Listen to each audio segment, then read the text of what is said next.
கம்யூனிசம்ன்றது நல்ல ஒரு தீம்.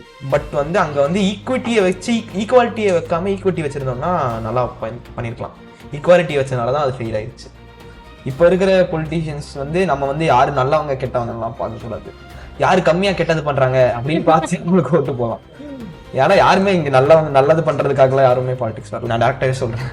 விஜய் வந்து இப்போ வந்து மாஸ்டர்லேயே பார்த்தீங்கன்னா ஒரு டைலாக் வரும், மற்றவங்க பண்ண தப்பை மட்டும் வச்சு சொல்லாமல் நீ என்ன பண்ண போறேன்னு பேசு அப்படின்னு சொல்லுவாங்க. ஸோ அதே வந்து இவரோட அரசியல் இதுலேயும் வந்து அதை இம்ப்ளிமெண்ட் பண்ணாலே இவர் வந்து மேபி இவரை வந்து தற்கொலை கூட்டம்னு சொல்ற நிறைய பேர் வந்து மாறலாம்.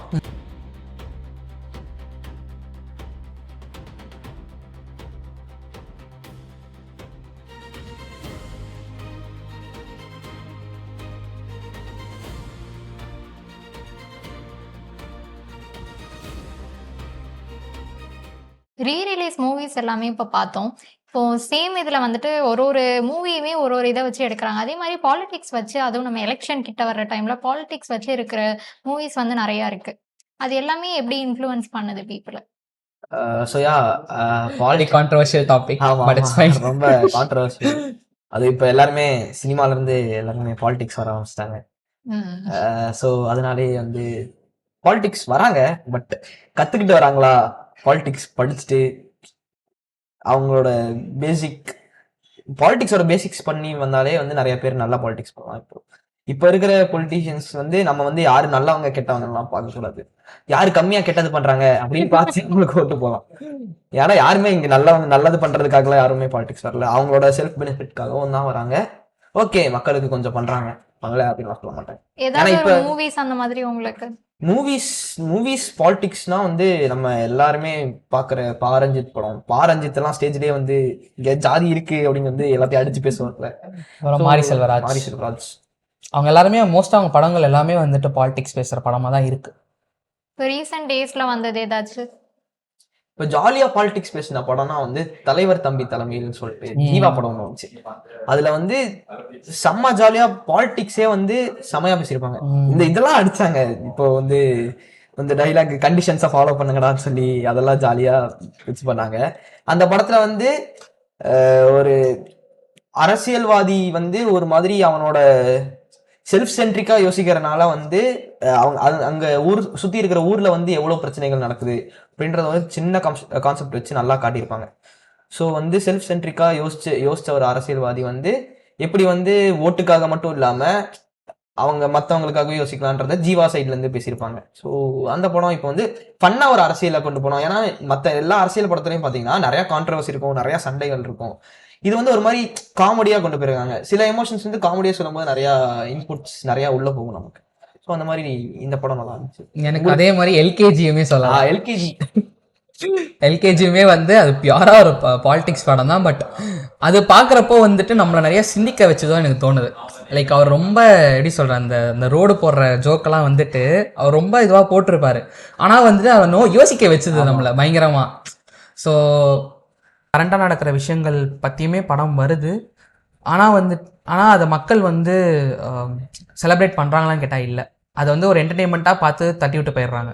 எனக்கு தெரிஞ்சு ரீசெண்ட்னு சொல்ல முடியாது, ஃபியூ இயர்ஸ் பேக் ஸ்ட்ரெயிட்டாக பொலிட்டிக்ஸ் பற்றி இருக்கிற ஒரு மூவி வந்துச்சு சர்க்கார்.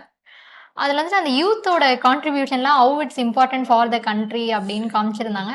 ஐ know it's highly controversial film, but still ஒரு யூத்தோட இன்வால்வ்மெண்ட் வந்து எப்படி ஷேப் பண்ணும், எப்படி வந்துட்டு ஒரு பீப்புள் வந்துட்டு வராமல் இருக்காங்க. சில பேர்லாம் வந்து மெயின் ஸ்ட்ரீம் ஆஃப் பொலிட்டிக்ஸ்குள்ளேயே வரவே மாட்டாங்க, என்னதான் ட்ரை பண்ணாலும். சில பேர்லாம் புஷ் பண்ணி தான் கொண்டு வரணும். அவங்களோட நீட் வந்துட்டு சொசைட்டிக்கு தேவையாக இருக்கலாம், பட் அவங்க வந்து அதை ரியலைஸ் பண்ணி வரமாட்டாங்க. அப்படி இருக்கவங்களுக்கு தே நீட் அ புஷ் அப்படின்றதெல்லாம் வந்துட்டு காமிச்சிருந்தாங்க ஃபுல்லாவே. அதான் சர்க்கார் அந்த படம் மாதிரியே இப்போ வந்தவரும் அரசியல் படத்துல பண்ற மாதிரியே இங்கேயும் பண்ணா கண்டிப்பா ஓட்டு நிறைய அவங்களுக்கு போடுவாங்க. ஆனா அதை பண்ண மாட்டாரு அவர் வந்து. நான் டேரக்டாவே சொல்றேன். விஜய் வந்து இப்போ வந்து மாஸ்டர்லயே பாத்தீங்கன்னா ஒரு டைலாக் வரும், மற்றவங்க பண்ண தப்பை மட்டும் வச்சு சொல்லாம நீ என்ன பண்ண போறேன்னு பேசு அப்படின்னு சொல்லுவாங்க. ஸோ அதே வந்து இவரோட அரசியல் இதுலையும் வந்து அதை இம்ப்ளிமெண்ட் பண்ணாலே இவர் வந்து மேபி இவரை வந்து தற்கொலை கூட்டம்னு சொல்ற நிறைய பேர் வந்து மாறலாம். ஏன்னா வந்து இவருமே வந்து அவங்க சொல்றதுக்கு ஏத்த மாதிரியே பண்றாரு. ஏன்னா வந்து மத்தவங்க பண்ற குறைகளை மட்டுமே பேசுறதை விட்டுட்டு இவர் என்ன பண்ண போறேன். ஆக்சுவலா வந்து இப்போ சீமான் அப்படி அவங்கெல்லாம் எடுத்துட்டோம்னா அவர் வந்து இப்ப வந்து அவரை வந்து நிறைய வந்து தாக்கி பேசுறாங்க. முதல்ல வந்து அவரோட சில ஐடியாலஜிஸ் அக்செப்டபிளா இருந்துச்சு. ஏன்னா வந்து அவர் வந்து இவனுங்க பண்ணல அப்படின்னு சொல்லியிருக்காரு. ஆனா அதே சமயம் வந்து நான் இதெல்லாம் பண்ணுவேன். இப்ப அவர் சொன்ன அந்த கவர்மெண்ட் ஸ்கூல்ஸ், கவர்மெண்ட் ஹாஸ்பிட்டல்ஸ் எல்லாம் எல்லாருமே யூஸ் பண்ற மாதிரி பண்ணுவேன் அப்படின்னு சொன்ன ஐடியாஸ் எல்லாம் நல்ல ஐடியாஸ் தான். அவர் வந்து அதை இம்ப்ளிமெண்ட் பண்றதுக்காக எதுவும் பண்ணல. பட் அவங்க சொன்ன ஐடியாஸ் எல்லாம் நல்ல ஐடியாஸ். பட் இவரு அப்படியே போலார் ஆப்போசிட்டா வந்து இவர் வந்து மத்தவங்க பண்ற குறைகள் மட்டும் சொல்லி நான் என்ன பண்ண போறேன்னு சொல்றாம பண்றதுனாலயே வந்து நிறைய கான்ட்ரவர்சிஸ் கிளம்புது. பட் அவருக்கு அந்த ஆப்பர்ச்சுனிட்டி கிடைச்சாதானே என்ன பண்ணுவாங்கன்னு வந்து நம்மளால ஜட்ஜ் பண்ண முடியும். கண்டிப்பா ஆப்பர்ச்சுனிட்டி கிடைக்கணும். ஏன்னா இப்போ ஒருத்தவங்க பண்ற தப்பை வந்து பின் பாயிண்ட் பண்றப்பதான் வந்து மக்கள் யோசிப்பாங்க. மக்கள் யோசிச்சு இவருக்கு வந்து நம்ம ஓட்டு போடலாமா சொல்லிட்டு அவங்களுக்கு ஒரு சிந்தனை வரும். இப்போ நான் வந்து இது பண்ண போறேன்னு சொல்லிட்டேன்னா ஆல்ரெடி இவர் பண்ணிட்டு இருக்காரு, அதோட பெட்டரா பண்ணிட்டு இருக்காரு. நான் ஏன் வந்துட்டு உனக்கு டிஃப்ரெண்டா ஓட்டு போடணும் அப்படின்னு சொல்லிட்டு அந்த ஒரு தாட்டுமே இருக்குல்ல. இப்போ இவர் பண்ற குறைகளை நான் சொல்லும் போதுதான் ஓகே இவர் இதெல்லாம் தப்பா பண்றாரு, அப்போ வந்து நம்ம இவருக்கு ஒரு சான்ஸ் கொடுத்து பார்ப்போம் அப்படின்னு சொல்லிட்டு இது பண்ண முடியும். See, a coin has two sides. நம்ம இப்படியுமே பார்க்க முடியும், இப்படியுமே பார்க்க. கரெக்டான சைடு தான். பட் நான் சொல்ற பாயிண்ட் கொஞ்சம் கான்ட்ரவர்சியலா தான் இருக்கும். பட் ஆனா இது வந்து நிறைய பேர் பேசி நான் கேட்டிருக்கேன். இப்போ வந்து ஓகே புதுசா வரவங்களுக்கு வழி விடலாம், ஓகே. ஆனா வந்து இப்போ ரீசெண்டா அந்த கரூர் சம்பவத்துக்கு அப்புறமே நிறைய பேர் இப்ப பேசிக்கிறது என்னன்னா, இப்ப இவருனால வந்து சிபிஐ கேஸே வந்து இன்னும் வெளியே வர முடியல, இவரை நம்பி எப்படி ஓட்டு போடுறது அப்படின்னு நிறைய பேர் பேச ஆரம்பிச்சிட்டாங்க. இப்ப அது ஒரு கான்ட்ரவர்சியா போயிட்டு இருக்கு. இப்போ அவரோட கேஸ்ல இருந்து அவரால் வெளியே வர முடியல, இவர் வந்து எப்படி தமிழ்நாட்டை வந்து காப்பாத்துவாரு அப்படின்னு நிறைய பேர் பேசிக்கிறாங்க. ஸோ அந்த மாதிரி பேசும்போது வந்து நம்மளும் யோசிக்க வேண்டியதா இருக்கு. ஆமா, ஏன்னா வந்து இப்ப நிறைய பேர் என்ன சொல்றாங்கன்னா, அவரை வந்து ப்ரெஷரைஸ் பண்றதே வந்து இந்த சென்ட்ரல் கவர்மெண்ட் கீழே அவர் வரணும் அப்படின்ற ஒரு காரணத்தினாலதான் வந்து அவர் இந்த சிபிஐல போட்டு ப்ரெஷர் பண்றதா இருக்கட்டும், ஓட்டுக்காக வந்து இங்க தமிழ்நாட்டுல வந்து இந்த கரூர் விஷயம் எல்லாமே நடந்தது அதுக்காக இருக்கட்டும், பட் படம் ரிலீஸ் பண்ணாம ஓடாம இருக்கலாம், அதுவுமே ஒரு பாலிடிக்ஸ் தான். பட் இப்போ நீ சொன்ன மாதிரி சிபிஐல இருந்தே வெளில வர முடியலன்னு சொல்றப்போ, இப்போ அந்த கரூர் விஷயம் வந்து ரொம்ப சென்சிட்டிவான ஒரு விஷயம். நம்ம வந்து டக்குன்னு வந்து இவங்க தான் தப்பு அவங்கன்னு தப்புன்னு சொல்லிட்டு நம்ம பண்ண முடியாது. ஸோ அது வந்து கொஞ்சம் டைம் எடுத்து வந்து எனக்கு தெரிஞ்சு அதை வந்து பாக்குறப்பதான் வந்து யார் சைடு தப்பு இருக்குன்னு சொல்லிட்டு சொல்ல முடியும். சோ அது ஒரு இஷ்யூ, அது ஒரு விஷயத்த மட்டும் ஏன் பார்த்து வந்து நம்ம இது பண்ணலாம். ஆனா அந்த டைம் எடுக்கிறதுக்குள்ளேயே வந்து அடுத்த 5 வருஷம் வந்துடும். டைம் எடுக்கிறதுக்கு இன்னும் 1 மாசம் தான் இருக்கு, 1.5 மாசம் இருக்கு. அதுக்கப்புறம் எலெக்ஷன் வந்துருச்சு. எலெக்ஷன் வந்துச்சுன்னா யார் ஜெயிக்கிறாங்களோ அடுத்த 5 வருஷம் அவங்களுக்கு கீழே. 5 வருஷம் கழிச்சுதான் நம்மளால எதுவுமே மாத்த முடியும். 5 வருஷத்துல யார் இருக்காங்க, யார் இல்ல, யாரு இருக்க போறாங்க, யார் இருக்க போறது இல்லைன்னு யாருக்குமே தெரியாது இல்ல. சோ அதனால அந்த டைமிங் ஓகே. ஆனா மெயினா அவர் பண்ண மெயினான தப்பே வந்து அவரோட டைம் வந்து அவரை போட்டு ஒரு மாதிரி ஒரு வழி பண்ணிருச்சு. பட் கிரவுண்ட் ரியாலிட்டின்னு ஒன்று இருக்குல்ல. இப்போ நான் வந்து ப்ராமிஸ் பண்றது பிரச்சனை இல்லை. இப்போ வந்து நான் வந்து எல்லாருக்கும் ஃப்ரீ எஜுகேஷன் கொடுத்துறேன்னு சொல்லிட்டு நான் ப்ராமிஸ் பண்றது பிரச்சனை இல்லை, அதை பண்ண முடியுமா? பட் அதை பண்ண முடியலன்னா அப்போதான் அங்கே ப்ராப்ளமாவே ஆகும். ஸோ அதான் நான் ஆல்ரெடி சொன்ன மாதிரி நான் சப்போர்ட் பண்ணல, பட் இருக்கிற கிரவுண்ட் ரியாலிட்டியும் நம்ம பேசணும்ல. நான் ஈஸியாக சொல்லிடலாம் வந்துட்டு நான் எல்லாருக்கும் ஃப்ரீ எஜுகேஷன் கொடுத்துருவேன், எல்லாருக்கும் நான் ஹெல்த் கொடுத்துருவேன், எல்லாமே இது பண்ணிடுவேன்னு சொல்லிடலாம். பட் அதுக்கான பாசிபிலிட்டிஸ் ஃபர்ஸ்ட் நான் வந்து பார்த்தா தானே எனக்கு தெரியும். நான் இப்போ உனக்கு ப்ராமிஸ் பண்ணிட்டு நான் பண்ணலைன்னா நெக்ஸ்ட் டைம் எனக்கு பண்ண மாட்டேன். கண்டிப்பா அதுக்கு என்னால் இப்போ பண்ண முடியாதுன்றப்போ நான் என்ன பண்ணுவேன்? தப்பை பின் பாயிண்ட் பண்ணும்போது தான் ஓகே நீ ஒரு செகண்ட் யோசிப்ப, ஓகே இவங்க பண்றது தப்பா இருக்கு, அப்போ நம்ம இவங்களுக்கு ஒரு ஆப்பர்ச்சுனிட்டி கொடுக்கலாம் அப்படின்னு சொல்லிட்டு ஆப்பர்ச்சுனிட்டி கொடுப்பேன். ஸோ ஆக்சுவலா அதுவுமே ஒன்று இருக்குல்ல. நம்ம வந்து ஒரு சைடு தான் பார்க்குறோம் நம்ம, பட் கிரவுண்ட் ரியாலிட்டின்னு ஒன்று இருக்கு. இப்போ அவங்க புதுசாக வராங்கன்றப்போ அவங்களுக்கு வந்து கிரவுண்ட் ரியாலிட்டி தெரியணும். இது எப்படி நடக்குது, இது எப்படி வந்து பண்றாங்க, என்னென்ன வந்து குறைகள் இருக்கு, எப்படி வந்து அதை மாற்ற முடியும் சொல்லிட்டு அவங்க ஃபர்ஸ்ட் அதை ரீட் பண்ணிட்டு அதுக்கப்புறம் அவங்க பண்றாங்கன்னா ஃபைன். இல்லை நாங்கள் வந்து 5 வருஷமும் உட்காந்து நாங்கள் வந்து குறைகளை தான் பார்க்க போறோம், பின் பாயிண்ட் பண்ணி தான் பண்ண போறோம் அப்படின்னா அந்த டைம் வந்து யூ ஹேவ் த பவர். உனக்கு வந்து அடுத்த 5 வருஷம் கழிச்சு மாத்துறதுக்கு பவர் இருக்கப்ப நீ ஈஸியாக மாத்திட்டு போயிடலாம். ஸோ எனக்கு அந்த ஒரு விஷயம் மட்டும் வந்துட்டு I feel like people should think up like இந்த வழியிலையும் நம்ம கொஞ்சம் யோசிக்கணும். நம்ம வந்து இந்த ஒரு சைடடா மட்டும் பார்க்காம இந்த சைடுமே யோசிச்சோம்னா மேபி ஒரு ஹெல்த்தியான ஒரு இதுவா போகும். ஏன்னா அவங்க வந்து ஒன்ஸ் எலெக்ட் ஆயிட்டாங்கன்னா வந்து ஃபுல்லாக இருக்க போகிறது கிடையாது. 5 வருஷம் மாற போகிறாங்க. நம்ம வந்து 5 வருஷம் அவங்களுக்கு ஒரு இது டைம் கொடுக்க போகிறோம். அந்த டைமில் ப்ராப்பராக பண்ணால் நெக்ஸ்ட் டைம் அவங்களுக்கு ஆப்பர்ச்சுனிட்டி கொடுக்க போகிறோம். இல்லைனா இல்லை, வெரி சிம்பிள். ஸோ ஆனால் இந்த விஷயங்கள் வந்துட்டு சினிமாவில் வந்து எப்படி பேசுகிறாங்கன்னா ஒரு மாதிரி வந்துட்டு ஒன் சைடடாகவே இருக்குது. இப்போது ஒன்றுமே இல்லை, பரியரும் பெருமாள் படத்தில் வந்துட்டு இந்த ஜாதி வெறி பற்றிலாம் பேசுகிறாங்க. ஸோ அப்போ வந்து மக்கள் வந்து ஓகே நம்ம வந்து இன்னுமே இந்த மாதிரி இருக்குது, இதெல்லாம் நம்ம மாற்றணும் அப்படி சொல்லிட்டு யோசிக்கிறாங்க. ஆனால் எனக்கு தெரிஞ்சு அது அந்த டைமோட யோசிக்கிறாங்களே தவிர அதை தாண்டி திரும்பி ஜாதி பார்க்க செய்கிறாங்க. அந்த மாதிரி டிஸ்கிரிமினேஷன் இருக்க தான் செய்யுது. இப்போ நிறைய அரசியல் கட்சி எல்லாருமே வந்து ஜாதி ஓட்டுகள் அதை வச்சு நிறைய அரசியல் பண்றாங்க. ஜாதி அப்படின்ற ஒரு இது இருந்துட்டே தான் இருக்கு. அதை வந்து சில இடத்துல வந்து அட்வான்டேஜா யூஸ் பண்ணிக்கிறாங்க, சில இடத்துல வந்து தப்பா யூஸ் பண்ணிக்கிறாங்க. ஜாதி அப்படின்றது வந்து ஒரு இருக்கக்கூடாத விஷயம் தான். பட் அதை வந்து ஃபுல்லா இது பண்ணணும் அப்படின்னா வந்து கண்டிப்பா இப்ப இருக்கிற கட்சிகள்னால அது முடியாது. ஏன்னா இப்ப இருக்கிற கட்சிகள் நிறைய இது வந்து ஸ்டேபிளா இருக்கிறதுக்கு காரணமே ஜாதி. ஸோ இந்த ஜாதியில இருந்து நான் ஒருத்தன் நிக்க வச்சாதான் இப்ப நான் அவனுக்கு தான் ஓட்டு போடுவேன், வேற ஒரு ஜாதிக்காரனா நான் ஓட்டு போட மாட்டேன் அப்படின்ற ஊர் சைட்லாம் அப்படின்றது இன்னும் நிறைய இருக்கு. அதான் சினிமாவில் என்னதான் நிறையா பாலிடிக்ஸ் பேசினாலுமே அந்த ஒரு மாற்றம் ஏன் வர மாட்டேங்குது? மக்கள் யோசிக்க மாட்டுறாங்களா? ஏன்னா நிறைய படங்களில் வந்து ரொம்ப அழகாக சொல்கிறாங்க, இப்போ இருக்கிற சுச்சுவேஷனை பற்றி சொல்கிறாங்க, இப்போ வந்து மக்கள் படுற கஷ்டத்தை பற்றி சொல்கிறாங்க. ஆனால் ஏன் அந்த ஒரு ஃபேக்டர் மட்டும் எப்பவுமே மாற மாட்டேங்குது? I think movies are highly இன்ஃப்ளூயன்ஷியல்னு இவ்வளோ நேரம் பார்த்தோம். ஏன் இந்த மாதிரி மூவிஸ் வந்துட்டு நிறைய எடுக்கல? நம்ம வந்து கவுண்ட் பண்ற அளவுக்கு மட்டும்தான் இருக்கு. பரியேறு பெருமாள் சொன்னீங்க, பீப்புளோட இது எல்லாமே காமிக்கிறாங்க. என்டர்டைன்மெண்ட் மூவிஸ் பாருங்க, இது பாருங்க, எது உங்களுக்கு அதிகமா இருக்கு? என்டர்டைன்மெண்ட் ஃபோக்கஸ் தான் அதிகமா இருக்கு. இது ஆனா ரொம்ப சொசைட்டிக்கு தேவையான ஒன்று. சொசைட்டிக்கு தேவையானது பார்த்தாலும் இப்போ வந்து டைரக்டர்ஸ் அப்படி யோசிக்கல.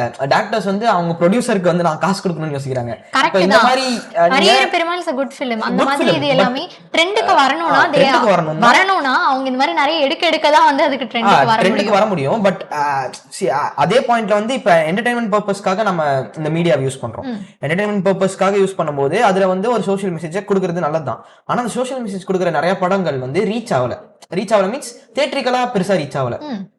இப்ப வந்து அந்த ஒரு 3 டைரக்டர்ஸ் பேர் நம்ம ஃப்ரீக்வெண்டா யூஸ் பண்றோம்ல, அந்த 3 டைரக்டர்ஸ் பேருக்காக மட்டும் பாக்குறவங்களா இருக்காங்க நிறைய பேரு. அந்த மாதிரி சோஷியல் மெசேஜா இருக்கிற சின்ன சின்ன படங்கள் இருக்கு. அந்த மாதிரி சின்ன சின்ன படங்கள் யாரும் பாக்குறது இல்ல. அண்ட் மெயினா தியேட்டர்ஸ் வந்து ப்ரொடியூசர்ஸ் மெயினா வந்து என்டர்டைனிங்கா இருக்கிற கதைகள் ஏன் எடுக்கிறாங்கன்னா அவங்களோட மெயினான பர்பஸே மணி. இங்க ஃபுல்லாமே மணி மைண்டடா மாறி ரொம்ப வருஷம் ஆச்சு நம்ம சொசைட்டியே. மணி இஸ் ஆல்வேஸ் அல்டிமேட்ன்ற கோலுக்கு வந்து எல்லாருமே வந்துட்டோம். நீங்க எங்க கடைசியில போனாலும் கடைசியில வந்து நிக்கிற ஒரு பாயிண்ட் வந்து காசு. எவ்வளவு ஹியூமனிட்டி யாரு எது பேசினாலுமே காசுன்ற இடத்துல வந்து நின்றுறாங்க. அதனாலயே வந்து இப்போ இந்த மாதிரி படங்கள் நிறைய வர மாட்டேங்குது. அண்ட் நீங்கள் சொன்ன பாயிண்ட்டுக்கு வந்து நான் என்ன ஆட் பண்ணுவேன்னா, பொலிட்டிக்கல் ரிலேட்டடான படங்கள் ஏன் பெருசாக வரமாட்டேங்குது அப்படின்னா வந்துட்டு மக்கள் வந்து அந்த குறிப்பிட்ட டைம் வரைக்கும் தான் வந்து அதை செலிப்ரேட் பண்ணுறாங்க, அந்த கஷ்டத்தை பற்றி பேசுகிறாங்க, நம்ம வந்து சொசைட்டியை மாற்றணும், சொசைட்டி அப்படி இல்லைன்னு சொல்லிட்டு பேசுகிறாங்க. அந்த ஒரு குறிப்பிட்ட டைமுக்கு அப்புறம் முடிஞ்சிருச்சுன்னா திரும்பி ஜாதி பார்க்க ஆரம்பிச்சிடுறாங்க. இல்லை, நீங்கள் சொல்கிறது ஆக்சுவலி கரெக்ட்.